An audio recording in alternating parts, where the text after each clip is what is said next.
लड़का जब उस वॉलेट को देखता है तो उसे उसके पापा की याद आती है। खैर पापा तो नहीं है साथ, एक बार उनका वॉलेट खोल कर देखता हूँ, थोड़ा सुकून मिलेगा। यही सोचकर वो लड़का अपने पिता का वॉलेट खोलता है तो उसे सबसे पहले उसकी अपने बचपन की फोटो दिखती है। उसके अगले खांचे में एक बड़ी सी पर्ची होती है। लड़का उस पर्ची को निकालता है तो उसकी आंखें भर आती है। आखिर ऐसा क्या था उस पर्ची में? उस पर्ची के साथ 3-4 और पर्चियां जुड़ी होती है। वो पहली पर्ची पढ़ता है जिसमें जिन जिन रिश्तेदारों के कर्ज थे और जितना उधार चुकाना था ब्याज के साथ वो सब लिखा होता है। दूसरी पर्ची में उस लड़के का कॉलेज एप्लीकेशन होता है जिसमें उसके पिता ने उसके फाइनल ईयर की फीस भरने के लिए 7 दिनों की मोहलत मांगी थी क्योंकि उनके घर से 65,000 रुपए और कुछ गहने भी चोरी हो गए थे। तीसरी पर्ची में उसके पिता की पुरानी स्कूटी का पेपर था जिसे वो दिल से बहुत ज्यादा चाहते थे, मगर सिर्फ उसके कॉलेज फीस के चलते उन्हें अपनी स्कूटी बेचनी पड़ी और किसी आदमी से बाकी के कुछ पैसे 10 रुपए ब्याज के रूप में लेने पड़े। चौथी पर्ची में पुरानी कोठी के कागजात थे जो बिक गए जब उस लड़के की माँ का ऑपरेशन होना था, लेकिन उनके पास इतने पैसे नहीं हो पाए थे। ये देखकर उस लड़के की आंखों से एक के बाद एक आंसू गिरने लगे। तभी उसकी पत्नी आती है और उन पर्चियों को देखकर समझ जाती है कि शायद उसे अपने पिता की याद आ रही होगी। इस पर उस लड़के की पत्नी कहती है,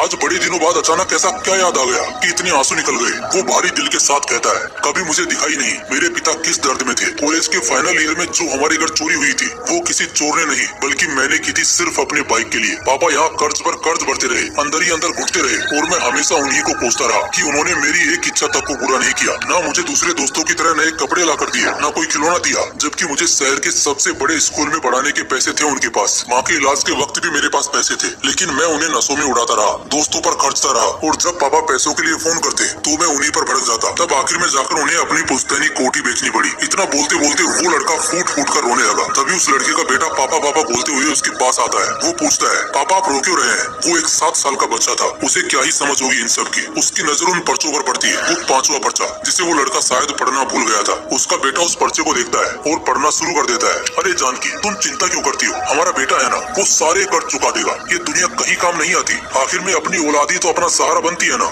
आज उसके लिए कमा लेने दो, कल वो हमें तकलीफ नहीं होने देगा, तुम देख लेना। वो थोड़ा जिद्दी है लेकिन रिश्तों की पूरी कद्र है उसे। मैं चाहता हूँ वो अच्छे से अच्छे माहौल में पढ़े लिखे और आगे बढ़े। जब तक मैं जिंदा हूँ उस पर चिंता की एक झलक भी नहीं आने दे सकता। फिक्र मत करो, तुम्हारे भाई से जो पैसे लिए हैं वो जल्दी लौटा दूंगा, लेकिन अभी इसके हॉस्टल की फीस भर देता हूँ। पिछला महीना खाली चला गया, वरना ये नौबत नहीं आती। अच्छा तुम ये चिट्ठी संभाल कर रखना, अब तो मैं तुम्हारे भाई के पैसे लौटाने के बाद ही ये चिट्ठी तुमसे वापस लूंगा। अपना और हमारे बेटे का ख्याल रखना। वो लड़का ये सब सुनकर फूट फूट कर रोने लगता है और बोलता है, यार सच में पापा को कितनी उम्मीदें थी मुझसे और मैंने क्या किया। दोस्तों आप सोच रहे होंगे उस लड़के को अचानक आज कैसे अपनी गलती का एहसास हो गया। मैं बताता हूँ, क्योंकि वो लड़का अब खुद एक बाप बन चुका है। लम्हा कितनी जल्दी गुजर जाता है ना, ऐसा लगता है जैसे कल ही की बात है। एक नन्हा मुन्ना सा हाथ भर का लड़का अपने पापा की गोद में दुनिया का सबसे पहला लम्हा जी रहा होता है। कितनी ख्वाहिशें, कितनी तमन्नाएं होती होंगी उस बाप की आंखों में जब वो अपने उस छोटे से बेटे को अपनी गोद में पुचकार रहा होता है। उस नन्ही सी जान से उस बाप ने कुछ ही पलों में ना जाने क्या क्या उम्मीदें लगा ली होंगी। हाँ बे निकम्मो, तुम ही से बात कर रहा हूँ। बहुत हो गया प्यार दुलार,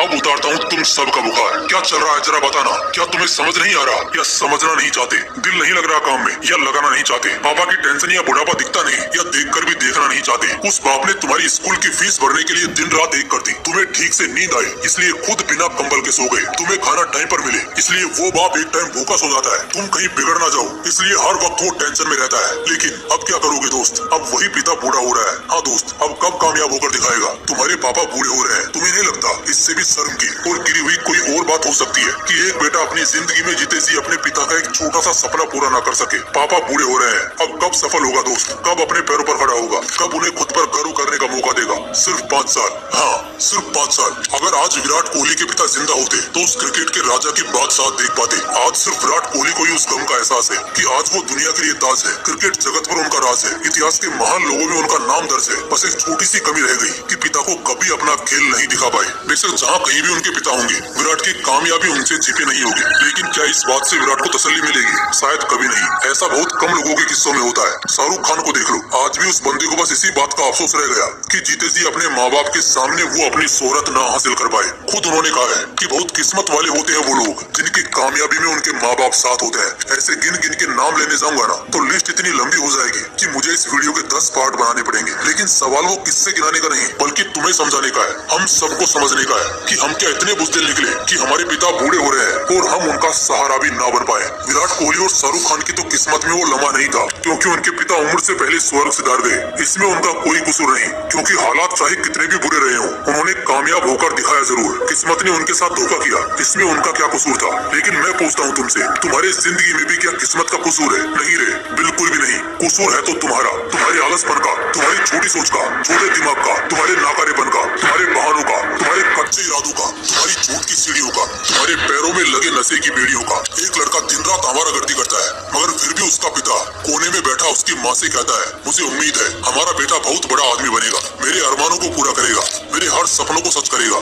अच्छा, जब ये सारी बातें माँ से तुमको पता चलती है तो क्या रूह नहीं कांपती? क्या दिल में उबाल नहीं आता? क्या ऐसा नहीं लगता कि यार हम कितने पीछे रह गए इस दुनिया की दौड़ में? लेकिन तुम ये सब सोचोगे कैसे? इतनी फुर्सती कहाँ है तुम्हारे पास? और शर्म तो खैर बहुत दूर की बात है। जब बंदा पूरे दिन इंस्टाग्राम चलाएगा, सोएगा, खाने के लिए बच्चों की तरह नखरे दिखाएगा, छोटी छोटी चीजों के लिए रोता नजर आएगा, तो ऐसे में उसे ये सब सोचने की फुर्सत कहाँ मिलेगी? यही तो लानत है युवाओं पर। कॉलेज या क्लास की किसी लड़की की आंखों से लेकर उसके कैरेक्टर तक को देख लेते हैं, जज करने लगते हैं। किसी लड़की की हल्की सी मूंछ पर 10 फुट लंबा हाथ आगे बढ़ जाता है, लेकिन उन्हीं लड़कों को अपने माँ बाप का दुख, अपने माँ बाप की तकलीफ और उनका संघर्ष कभी दिखाई नहीं देता। माँ बाप कभी बताते नहीं, कभी जताते नहीं, तो क्या इसका मतलब उन्हें किसी तरह का दुख नहीं होता? उन्हें तकलीफ नहीं होती? तुम्हें शायद मालूम भी नहीं होगा कि कितना कर्ज होगा उन पर। इन सब के बावजूद भी वो अपना दुख तुम्हारे सामने कभी झलकने नहीं देते। अपने आंसू तुम्हें कभी दिखाते ही नहीं, ताकि तुम्हें प्रेशर महसूस ना हो। जिंदगी में तुम खुश रहो, सिर्फ इसके खातिर एक माँ अपनी खुशियाँ त्यागती है और बाप अपनी